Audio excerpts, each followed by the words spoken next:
Hello my YouTube families, it's your boy back again, Shadrach. As usual, I'm back in another good video. So I'm here with my visitor. I have a visitor on the channel today, so I'm going to be interviewing her, and she's going to be telling us much about China and about her experience in China. So before I go further, let me give her the opportunity to introduce herself. Hello everybody, my name is Joy. I'm currently in China, and as we go into the interview, I guess you get to know more about me. Yeah. So Joy, you're from which country? I'm from Zambia. Zambia. Oh, that's good. So for how long have you been in China so far? This year is going to be my 60th year in October. Oh, 60 years. Well, that's too much. Yeah. It's been long. So how do you find life in China so far? Life in China is good. It's easy. Let me put it that way. It's good and it's easy. Yeah. Okay, easy as in which way? Can you explain which kind of easy? Because if you say it's easy, people might think maybe in China there are trees you find money just. No, guys, you don't find money on trees. What I'm saying by meaning it's easy is that life in China is easygoing in the sense of there isn't anything hectic that is disturbing you, other than, of course, we each undergo personal stress and all that. But then, like, regarding life in general in China, the economic state of China and everything, I would say it's easygoing. Yeah. Okay, it's easygoing. So what were your expectations before you came? Where do I even start from? Okay, let me not be dramatic. So, when I came, my expectations of China, were exactly what I saw, to be very honest, because I've heard of China back home, and I've, of course, seen stuff on the internet and whatnot, and I heard China is a high-tech country, and then coming here and getting to see that was amazing, to be honest. So my expectations of China from back home and coming to see what I saw here was equally quite the same. Yeah. So in simple words, it met your expectations, or it even went higher than that? I would say it met my expectations. Okay, that's good. So what were the things that you used to hear about China before you came? And okay, like when you were in Africa, you hear a lot of people talking of Kung Fu, like Tai Chi. Exactly. So far, have you ever met people doing those things? Yeah, I think in my university, very early in the morning, when you go for a walk by the beach, or you decide to do a run by the beach, you'll find these old men, old women practicing Tai Chi. And I've been to a Kung Fu studio before because I really wanted to experience or see Kung Fu. And then I really wanted to experience Dragon Boat Festival. But then in my city, I've not gotten to see the races, because during Dragon Boat Festival, they usually race, but I've not gotten to see that yet in my city. And another thing I was looking forward to was their Spring Festival, because to me, it didn't make sense before, like why their New Year was in February, while the entire world's was on the 1st of January. So does it make sense now to you? Yeah, right now. So now you believe that the year starts in Feb now, you also take it that way, or? No, for the fact that they acknowledge, because what I've noticed is that Chinese people do acknowledge that New Year starts on the 1st, but then they respect their culture. I think that's one thing I like about Chinese people, the fact that they respect their culture. You know, because of late, people's cultures are starting to vanish or fade away with like new generations and everything. And so the fact that Chinese people have actually stuck to that tradition is actually a good thing. So I respect the fact that they do that. Yeah. Okay. So have you ever had a chance to try Chinese food? Oh yeah. I have. Like which food so far have you tasted? Have you tried seafood? No. Now that's the funny thing. My country is landlocked, guys, and I'm not saying not people from Gambia don't eat seafood, but then I personally don't eat seafood. So you've never tried your I've tried seafood. It ended horribly. How? Tell us. You can tell us your experience because we need to know the experience. So my first experience was fried prawns. Yeah. How was it? Delicious? They told me it tastes like fish. Mm-hmm. And so there were fried prawns and there was crab. Mm-hmm. And I didn't know how to eat the crab, so a Chinese friend of mine helped me crack it. And then the funny thing was, this was during a shoot. So I tried the food. Now, you know, everybody else around me was eating, so I couldn't just go and start puking because I felt like vomiting at the time after I just tried it. I see. I had to hold it down with juice, guys. Yo, it wasn't easy. Yeah, actually, me, I've never tried seafood, so I get it. Really? Yeah, just from the smell, I don't know, like it smells so weird to me, but It really for does. some people here eat it. Like I have some friends who eat seafood, but I personally I don't think I can even try it. Yeah. Yeah. So apart from the seafood, like what kind of culture have you so far seen and you really like it? The hangbao, guys, hangbao. Like during the Chinese New Year, Chinese people are very, like, they like to show hospitality, and just like countries back in Africa. And so during the Chinese New Year, they do this tradition where the new generation gives the old generation money in a red envelope, and then the old generation also gives money to the new generation. This is just a way of them encouraging wealth into their generations. And so some of my Chinese friends tend to give me hangbaos. And you know, sometimes I don't know whether to give back, because when I try to give back, they do say, no, it's okay. This is just something from us to you. That's Yeah. good, that's good. Actually, I've also received it before, but this year no one gave me money. I don't know if they... You have millions. Yeah, it's not like I have millions. People think I'm a millionaire, but I don't have those kind of millions anyway. Yeah, so so far you've told us how you experienced Chinese life and stuff. Like, do you have Chinese friends where you associate more? Yeah. I do have Chinese friends who I associate with more. Majority of the Chinese friends that I have been outside China.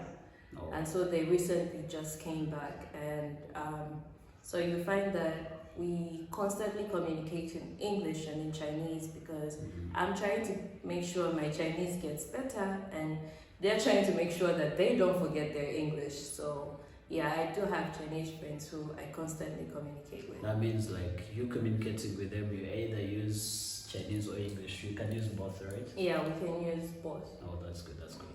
So when you came to China, I'm sure you came when you can't speak Chinese. I don't know now your Chinese level, but how did you find learning Chinese? Hard, simple?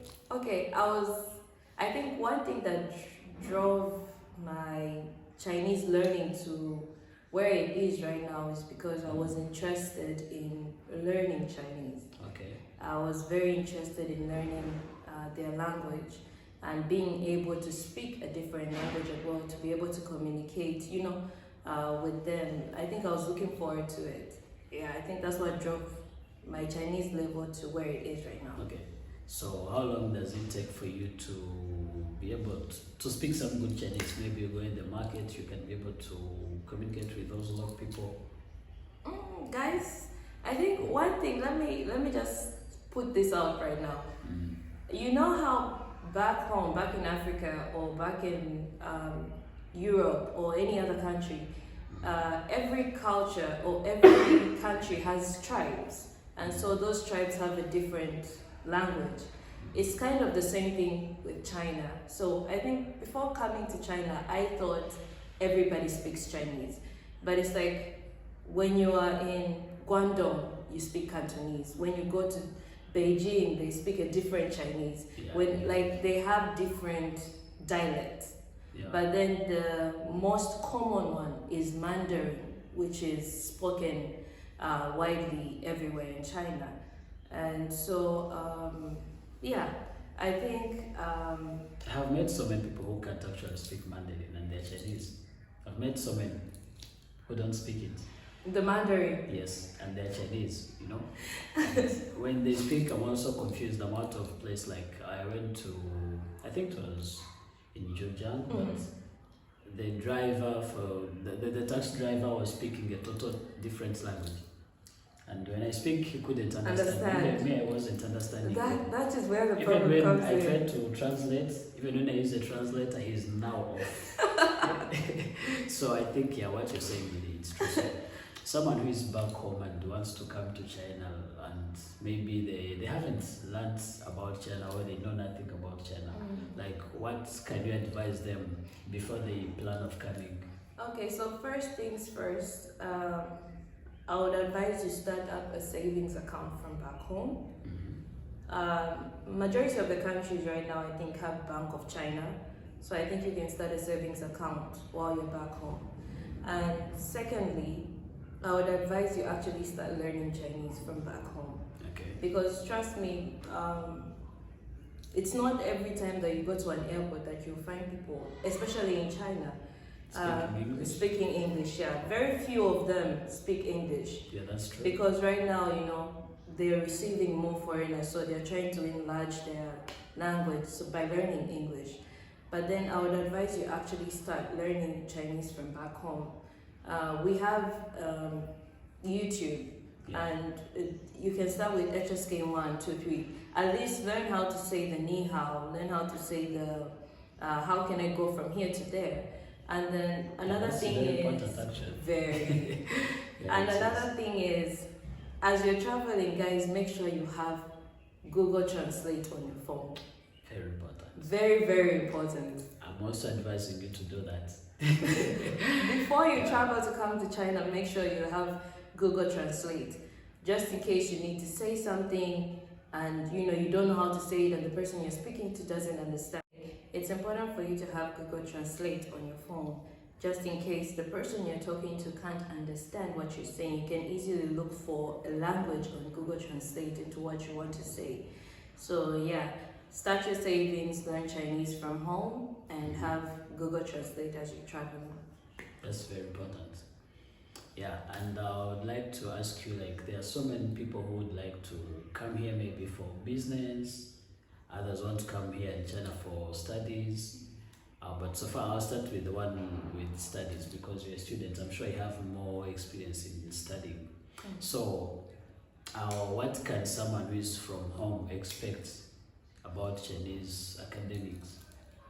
Okay, so one thing is that in terms of maybe the academics being so good or being low, because some people think Chinese academics, some people think it's too low.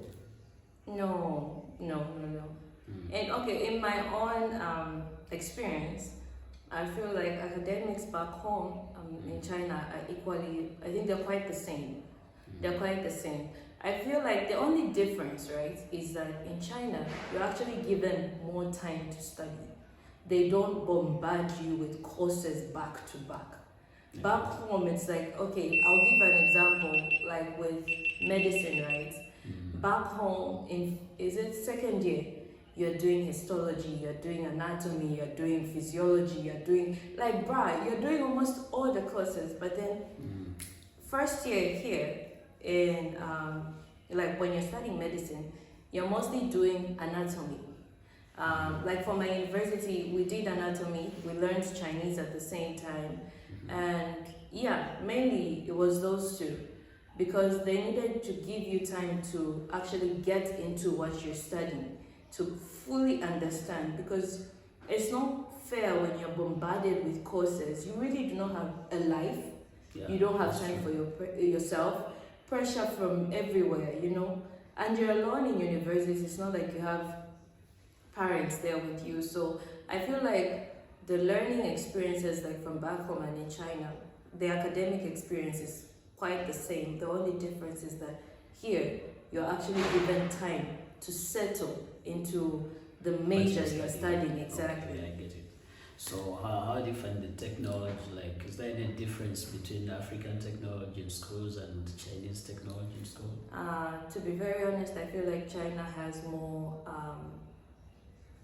experience with their technology. Like they have more high-tech technology compared to back home. I think back home, this is when we're actually starting to purchase high-tech technology, because the technology I have seen here, like when I think of going back home, I'm like, because the technology I've even seen in their hospitals, guys, Chinese people really, like, they take health seriously. Like when it comes to their hospitals, they have high-tech technology. They do not mess around with that.